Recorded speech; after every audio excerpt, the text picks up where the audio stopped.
எங்கே பாசிச அடக்குமுறை அதிகமாகுதோ, மக்கள் தாங்கள் வாழ இனி வழியே இல்லைன்னு நினைக்கிறாங்களோ அங்கே புரட்சி வெடிக்கும் அப்படின்னு சொல்கிறாங்க.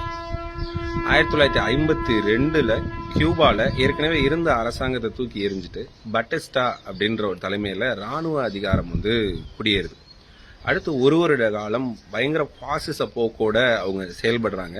இந்த பாசிச அரசாங்கத்துக்கு எதிராக 1953 பிடல் காஸ்ட்ரோ அவரோட தோழர்களோடு சேர்ந்து ஆயுத போராட்டத்தில் ஈடுபட்டு அந்த கியூபாவின் தலைநகரை கைப்பற்றுறதுக்காக முயற்சி எடுக்கிறாங்க.